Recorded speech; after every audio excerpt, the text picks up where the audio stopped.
नमस्कार फ्रेंड्स, एक बार फिर से स्वागत है आप सभी का प्रगति कोचिंग में। ठीक है, आज का हमारा टॉपिक है नागरिकता अधिनियम 1955। नियम अधिनियम बनाने की शक्ति हमारी संसद के पास है। उस संसद को ये शक्ति कौन देता है? संविधान देता है। ठीक है, और संविधान का कौन सा अनुच्छेद देता है? 368। भारतीय संविधान का अनुच्छेद 368 भारतीय संसद को यह शक्ति देता है कि वह किसी भी अनुच्छेद में अमेंडमेंट के तहत कुछ चेंजेस कर सकती है कंडीशनों के हिसाब से। ठीक है, तो नागरिकता अधिनियम 1955 भी क्या है? इन संशोधनों का एक परिणाम है। 2019 में भी नागरिकता को लेके संशोधन किया गया। एनआरसी के बारे में आप सब लोगों ने सुना होगा। वो सब क्या है? बहुत ज्यादा कंट्रोवर्सी रही उसमें, उसको हम आगे की क्लासेस में डिस्कस करेंगे। ठीक है, अभी हम फोकस करते हैं नागरिकता अधिनियम 1955।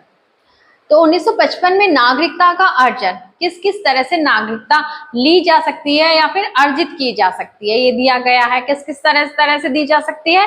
जन्म के आधार पर, वंश के आधार पर, पंजीकरण के आधार पर, देशीकरण के आधार पर और राज्य क्षेत्र में समावेश द्वारा नागरिकता। ये 5 कंडीशन है जिसके द्वारा व्यक्ति नागरिकता को अर्जित कर लेता है भारत में। तो जन्म के आधार पर नागरिकता, यहाँ से ट्रिकी क्वेश्चंस आते हैं। अगर कोई भी क्वेश्चन आया नागरिकता अधिनियम 1955 से तो गलत नहीं होगा, जरा ध्यान से पढ़ना। ये डेट्स है, अमेंडमेंट्स की डेट है और उनकी शर्तें हैं नागरिकता के संबंध में। तो जन्म के आधार पर नागरिकता क्या है? 26 जनवरी 1950 से 1 जुलाई 1987 तक भारत में जन्मा कोई भी बच्चा भारत का नागरिक होगा। 26 जनवरी 1950 से लेके 1 जुलाई 1987 के बीच जिस भी बच्चे का जन्म अगर भारत में हुआ है तो वह बच्चा जन्म के आधार पर भारत का नागरिक होगा। क्लियर? पहली शर्त ये है। दूसरी शर्त क्या है? अगर वह बच्चा इस शर्त को फुलफिल नहीं कर पा रहा है तो दूसरी शर्त को फुलफिल करें और जन्म के आधार पर भारत का नागरिक बन जाए। कैसे? कि 1 जुलाई 1987 से 3 जुलाई 2004, कौन सी डेट? 1 जुलाई 1987 से लेके 3 जुलाई 2004 के बीच जो भी बच्चा भारत में पैदा हुआ है उस बच्चे के माता या पिता में से किसी एक के पास क्या है? भारत की नागरिकता है। तो वो बच्चा क्या है? भारत का नागरिक, जन्म के आधार पर। क्लियर?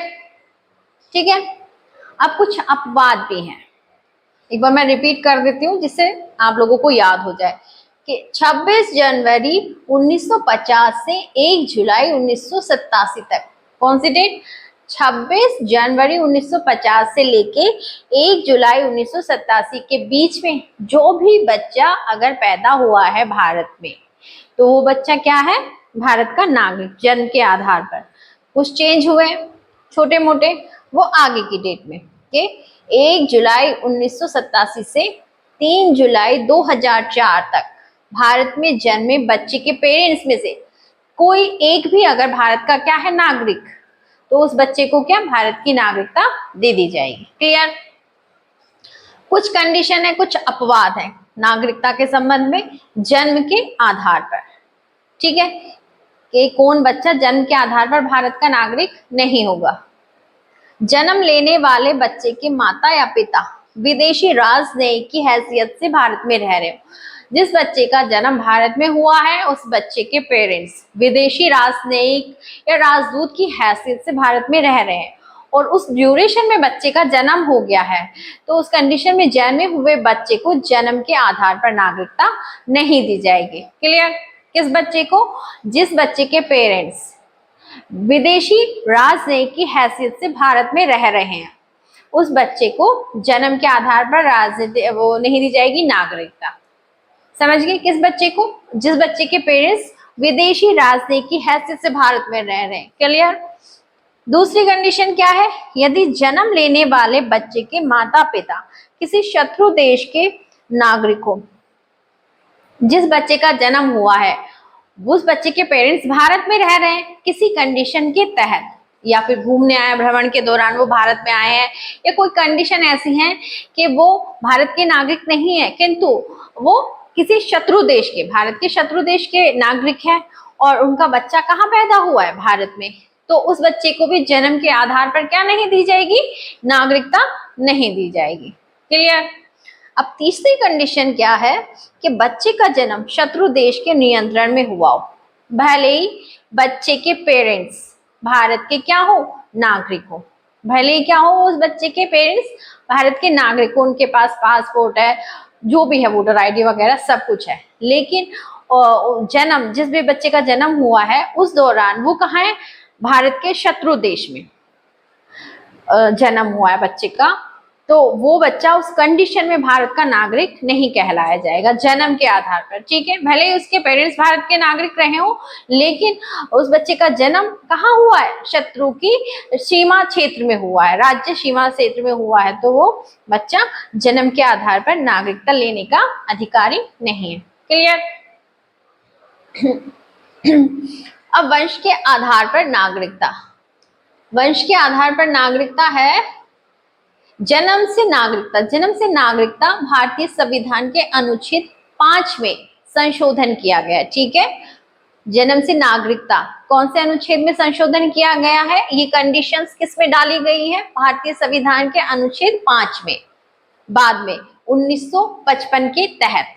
ठीक है, मूल संविधान में जो कंडीशन थी वो हमने पिछले वीडियो में देखी, लेकिन 1955 के तहत क्या क्या चेंजेस किए गए वो हम देख रहे हैं अब। ठीक है, तो जन्म से नागरिकता में संशोधन कौन से अनुच्छेद में किया गया, अनुच्छेद 5 में। और वंश के आधार पर नागरिकता, इसको अनुच्छेद 8 से रिलेट करना, क्योंकि अनुच्छेद 8 से भारतीय मूल के हिसाब से नागरिकता दी जाती है। अनुच्छेद 8 में क्या दी जाती है, भारतीय मूल के आधार पर नागरिकता दी जाती है अनुच्छेद 8 में।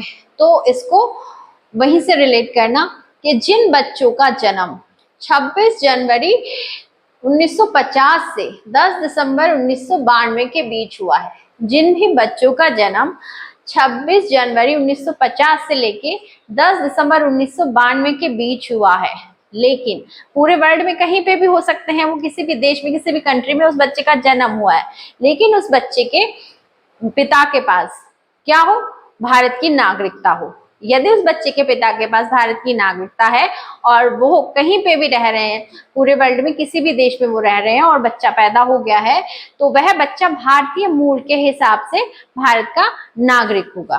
क्लियर। अब दूसरी कंडीशन है कि जिन का जन्म 10 दिसंबर 1992 को या उनके बाद हुआ हो,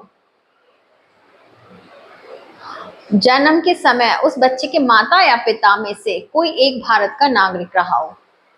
ऊपर वाले बिंदु में क्या है, केवल 26 जनवरी 1950 से 10 दिसंबर 1992 के बीच जिस बच्चे का जन्म कहीं पे भी हुआ हो पूरे वर्ल्ड में, लेकिन पिता के पास क्या है, भारत की नागरिकता। अब अगली ही लाइन में कुछ चेंज किए गए हैं अगली डेट में।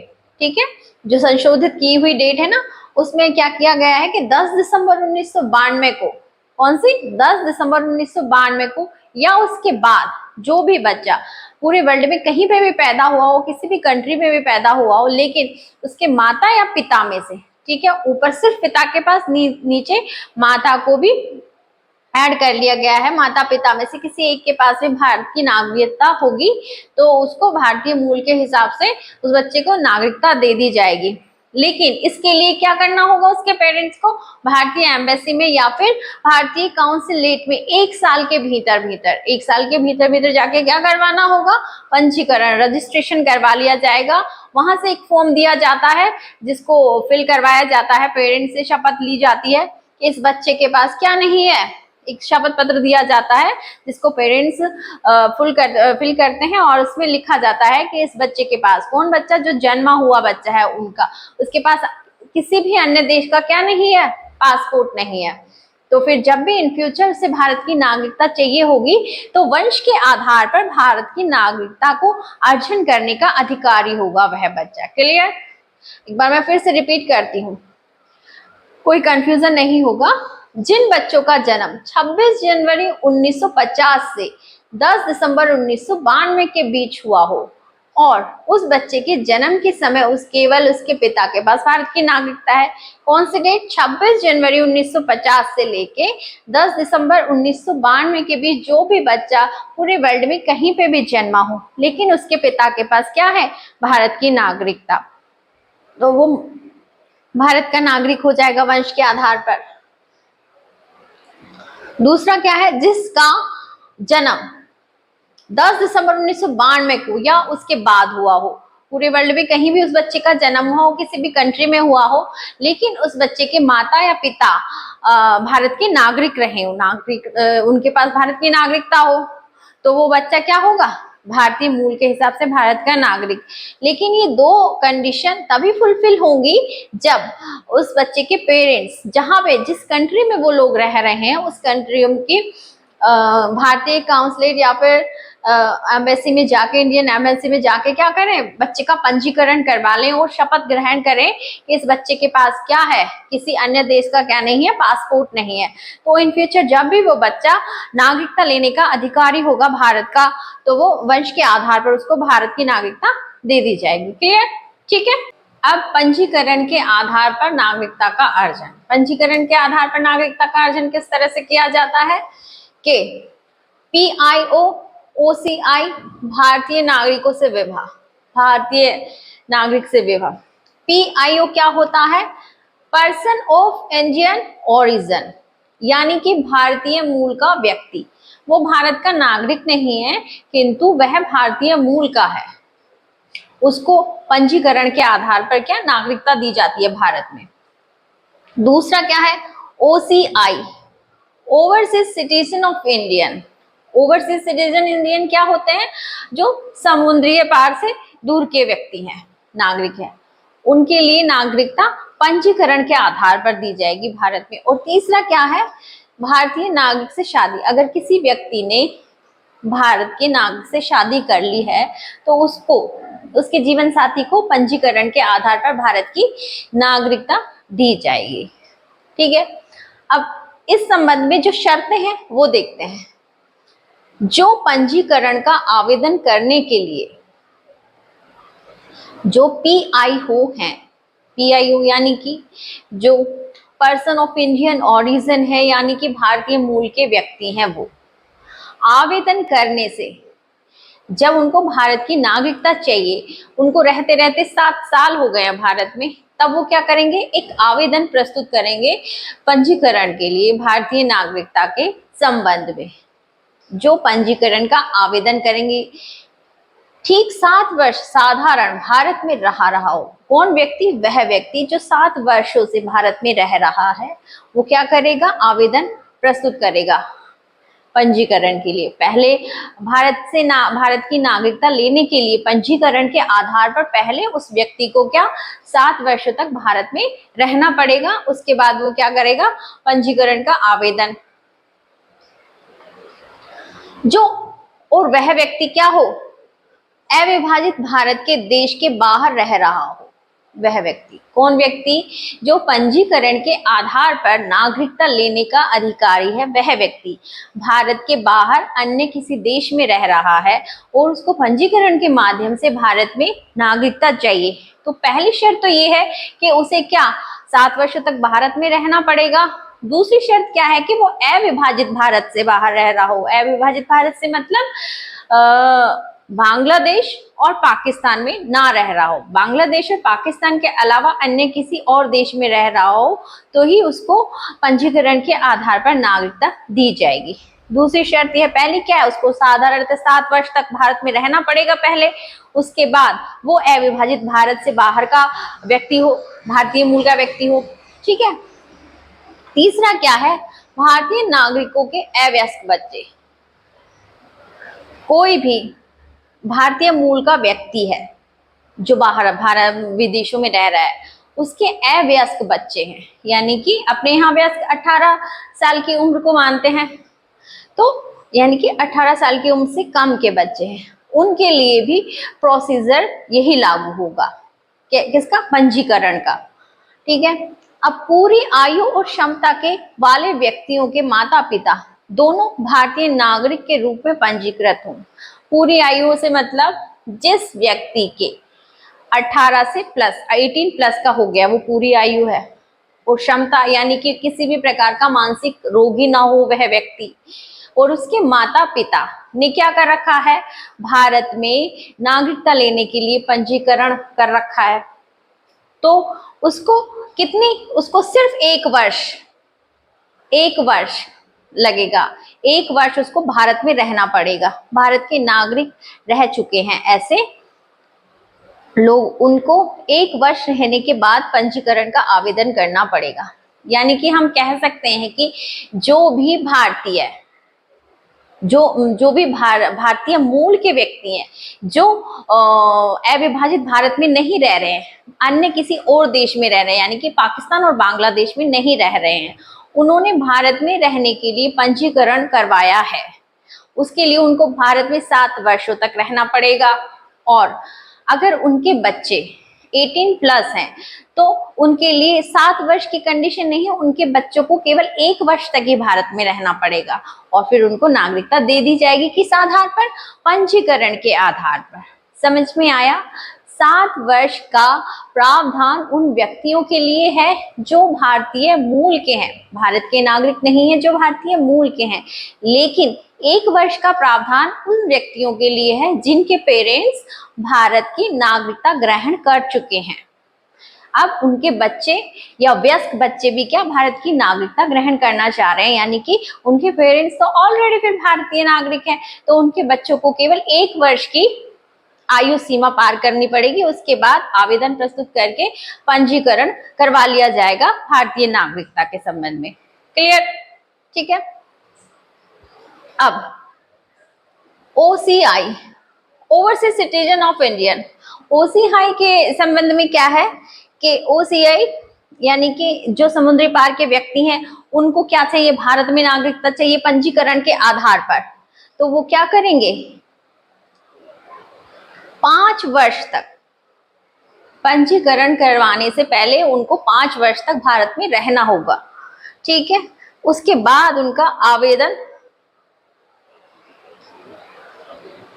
और आवेदन के लिए 1 साल से भारत में रह रहे होंगे, मतलब उनको 5 वर्षों तक पहले OCI के रूप में 5 वर्षों तक पंजीकृत करवाना होगा। OCI के रूप में पहले उनको 5 वर्षों तक उन व्यक्तियों को जो ओवरसीज सिटीजन है, ओवरसीज सिटीजन ऑफ इंडियन है, उनको क्या करवाना पड़ेगा, पहले 5 वर्षों तक खुद को OCI के रूप में पंजीकृत करवाना पड़ेगा। उसके बाद 1 साल तक भारत में रहना पड़ेगा। उसके बाद उनको क्या दिया जाएगा, पंजीकरण के लिए आवेदन की जो शर्तें हैं वो उनको कबूल की जाएंगी। ठीक है, समझ में आया? PIO के लिए 7 वर्ष, OCI के लिए 5 वर्ष, और जो भारत के ही नागरिक रहे हैं कभी फ्यूचर पास्ट में पहले, और वो भारत से बाहर विदेशों में जाके बस गए हैं, उनके बच्चों को केवल 1 वर्ष। समझ में आया? जो PIO है उसके लिए 7 वर्ष की लिमिट, पंजीकृत की 7 वर्ष की लिमिट चाहिए। OCI के लिए 5 वर्ष की लिमिट चाहिए, और जो लोग भारतीय मूल के हैं, जो भारत के निवासी रह चुके हैं कभी पहले, उनके बच्चों को केवल 1 वर्ष के पंजीकरण के लिए आवेदन की समय सीमा लगेगी। क्लियर?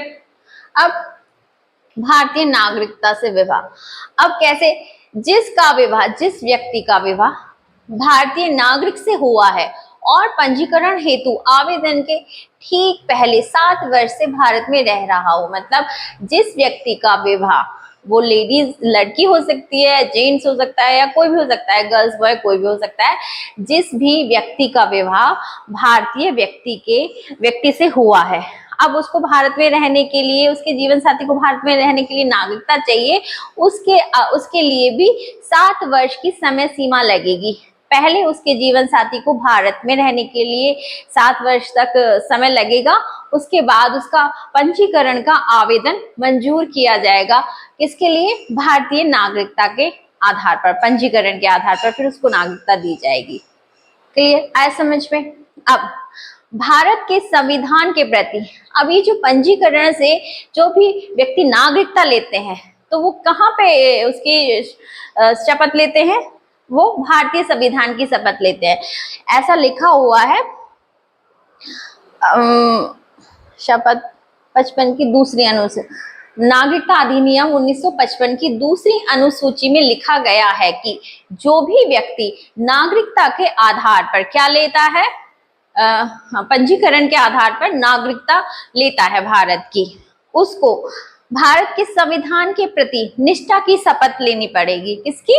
भारत के संविधान के प्रति निष्ठा की शपथ लेनी पड़ेगी। ऐसा लिखा गया है नागरिकता अधिनियम 1955 की दूसरी अनुसूची में। क्लियर, पंजीकरण के माध्यम से जो भी व्यक्ति, या तो वो PIO हो या OCI हो या किसी भी भारतीय व्यक्ति ने वहां पे शादी की हो, ऐसे व्यक्तियों को पंजीकरण के माध्यम से जब भारत की नागरिकता चाहिए होगी तब वो क्या करेंगे, ये सारी शर्तें फुलफिल करेंगे और उसके पश्चात भारत के संविधान के प्रति निष्ठा की शपथ लेंगे। ऐसा कहाँ है?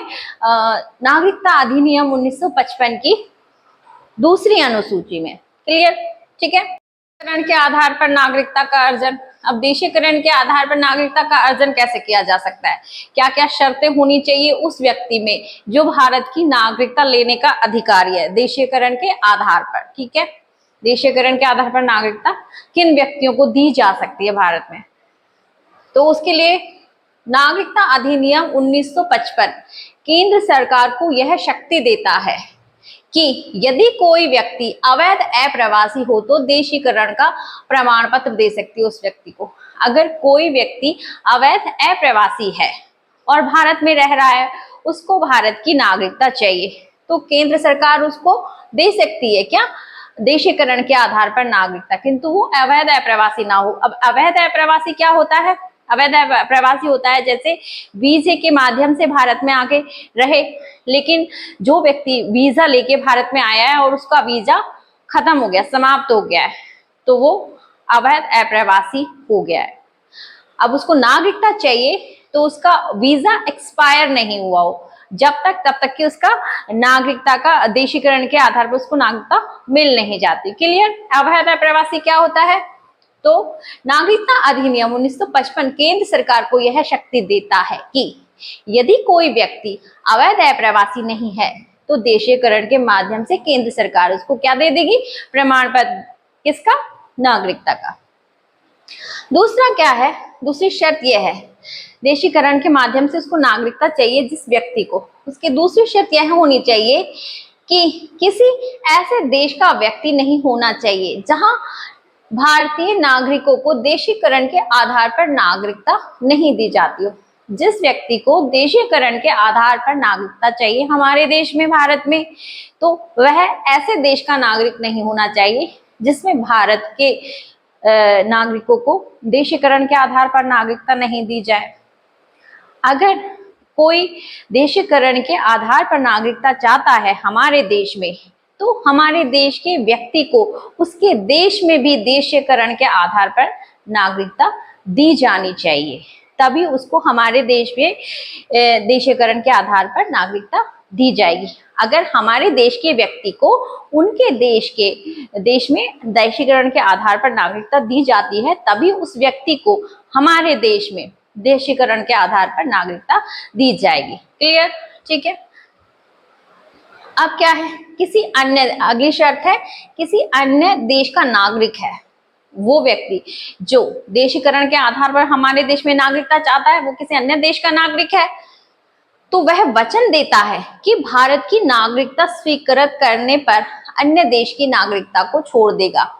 वैसे अगर वो छोड़ेगा नहीं, तब भी जैसे ही उसने भारत की नागरिकता को एक्सेप्ट किया, अर्जन किया, वैसे उसकी अन्य देश की नागरिकता भारतीय संविधान के अनुच्छेद 9 के तहत समाप्त हो जाती है। जैसे ही कोई व्यक्ति, विदेशी व्यक्ति या किसी भी देश का व्यक्ति भारत में देशीकरण के माध्यम से नागरिकता एक्सेप्ट करता है या ग्रहण करता है, तो उसकी नागरिकता समाप्त हो जाती है अनुच्छेद 9 के तहत। भारतीय संविधान के अनुच्छेद, जो मूल अनुच्छेद है, उसमें ये वर्णन दिया गया है क्योंकि भारत में हमारे एकल नागरिकता का प्रावधान है। ठीक है, अगली शर्त क्या है, जो व्यक्ति देशीकरण के आधार पर नागरिकता चाहता है उसको कम से कम 14 वर्षों से भारत में रहना जरूरी है, या भारत सरकार की सेवा में हो या फिर आंशिक रूप से दोनों ही कार्य कर रहा हो।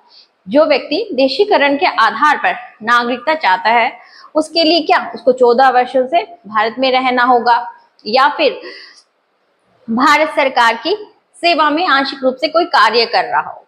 ठीक है, अगली क्या है, अगली शर्त यह है कि उस व्यक्ति को अच्छे चरित्र का होना चाहिए। संविधान की 8वीं अनुसूची में निर्दिष्ट भाषाओं में से किसी एक भाषा का पर्याप्त रूप से उसे ज्ञान हो। जो व्यक्ति देशीकरण के माध्यम से भारत में नागरिकता चाहता है वह क्या हो, उच्च चरित्र का हो। भारत की वो 8वीं अनुसूची में 22 भाषाओं का दिया गया है, उनमें से किसी एक भाषा में पारंगत हो और क्या 14 वर्षों तक कम से कम उसको भारत में रह रहा हो, या फिर आंशिक रूप से भारत सरकार में काम कर रहा होगा या फिर कार्यरत हो। देशीकरण द्वारा नागरिकता प्राप्त करने के बाद उस व्यक्ति का इरादा नेक हो, अच्छा हो, भारत सरकार या भारत सरकार ऐसे किसी संगठन का सदस्य बनना चाहता हो जिसमें भारत भी सदस्य हो, ऐसे किसी अंतरराष्ट्रीय संगठन का सदस्य बनना चाहता हो जिसमें भी वो भारत का सदस्य हो, भारत उसका सदस्य हो। यानी कि हम कह सकते हैं कि भारत सरकार में वो किसी ना किसी रूप से कार्यरत रह रहा हो या फिर रहता हो। ठीक है, तो उसको देशीयकरण के आधार पर क्या, नागरिकता दे दी जाएगी।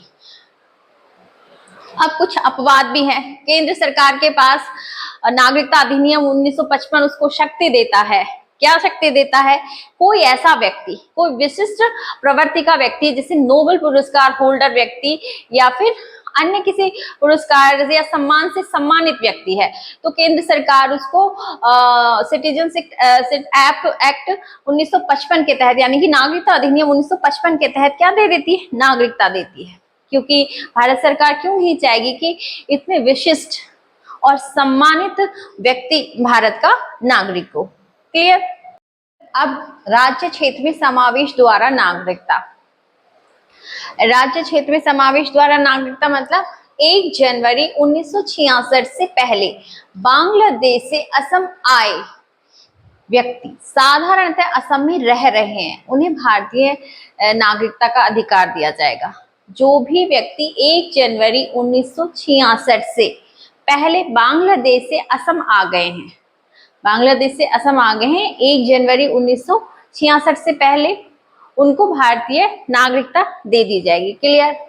दूसरी शर्त क्या है नागरिकता राज्य क्षेत्र के समावेश के आधार पर, 1 जनवरी 1966 से 25 मार्च 1971 के बीच बांग्लादेश से असम आए हैं जो व्यक्ति, ठीक है, जो व्यक्ति 1 जनवरी 1966 से लेके 25 मार्च 1971 के बीच बांग्लादेश से असम आए हैं और साधारण रूप से वो असम में रह रहे हैं, वहां निवास कर रहे हैं, तो उन्हें विदेशी के रूप में पहचाना जाएगा।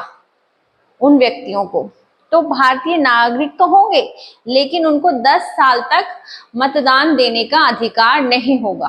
किन व्यक्तियों को, जो व्यक्ति 1 जनवरी 1966 से 25 मार्च 1971 के बीच बांग्लादेश से असम आके रहे हैं, उन व्यक्तियों के पास वो भारतीय तो होंगे लेकिन उनको 10 साल तक मतदान देने का अधिकार नहीं होगा।